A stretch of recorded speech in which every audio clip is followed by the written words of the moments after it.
Bonjour à tous. Alors, voici un peu le rapport, le résumé, si vous voulez, de l'Assemblée de votre conseil municipal tenu lundi le 7 mars.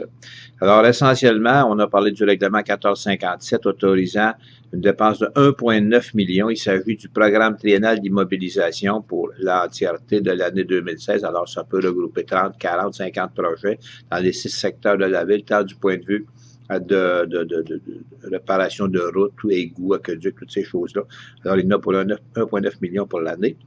Le règlement d'urbanisme au niveau du carrefour du Mont-Bénilde, alors il s'agit simplement d'entériner toute la nouvelle configuration de ce qui concerne le Mont-Bénilde, tant sur le plateau du bas, il y a du muni et multifamilial, et sur le haut du talus, où ce sera du multifamilial.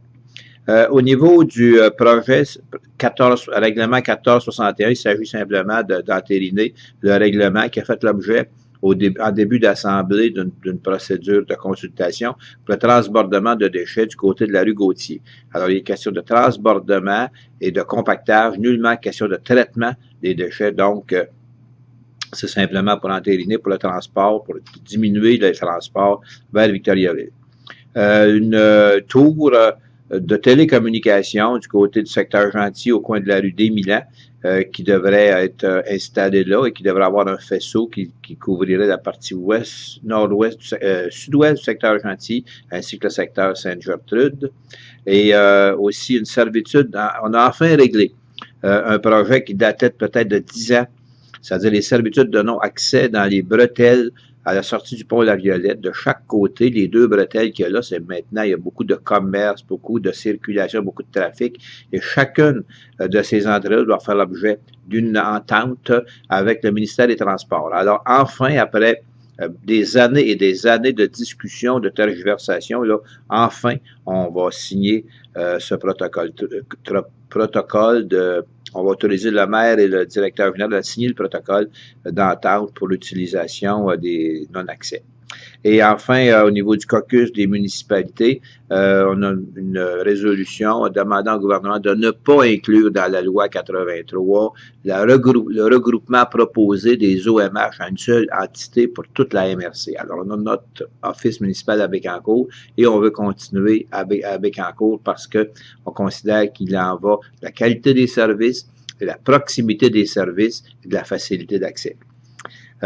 Maintenant aussi, un autre sujet, évidemment, qui est assez important, qui était le programme de revitalisation en ce qui concerne les secteurs Gentil et Sainte-Gertrude. Alors, c'est un programme de 130 000 qui donnera l'occasion à des personnes ou des gens qui ont des commerces qui datent d'avant 1995 de pouvoir appliquer à un programme qui leur donnera le tiers des rénovations qu'ils font sur leur façade de commerce qui sera admissible donc dans ces deux secteurs-là, surtout particulièrement dans le boulevard Bécancour, une partie des Hirondelles, Gentil, et surtout essentiellement sur le boulevard du Parc industriel, du côté de Sainte-Gertrude. Durant la période de questions, il y a été question du tourisme. Alors, tout va très bien en tourisme. On a simplement fait état de la situation. Alors, le changement est en train de se faire. Maintenant, le tourisme ne couvre plus la MRC, mais bien la ville. Donc, moins de personnel, évidemment, que ça cause. On a gardé les mêmes personnes au niveau de la gestion, du conseil d'administration, et il y a des changements qui concernent tout simplement la structure de la boîte, mais le service de tourisme est pleinement assumé.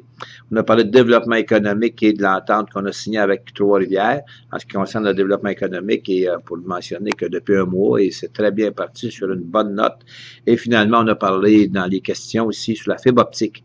Alors, les gens s'inquiètent à savoir, bon, comment ça va coûter, de quelle façon ça va s'opérer, comment on est capable de comparer ce que ça nous coûte aujourd'hui avec ce que ça coûtera plus tard, est-ce que tout le monde paye? Bon, alors ce sont toutes des questions très pertinentes qui seront répondues lors d'une soirée d'information qui devrait être tenue à l'intérieur des 7-8 prochaines semaines et où les citoyens seront invités à venir donner leur avis et on aura des chiffres très précis à leur donner.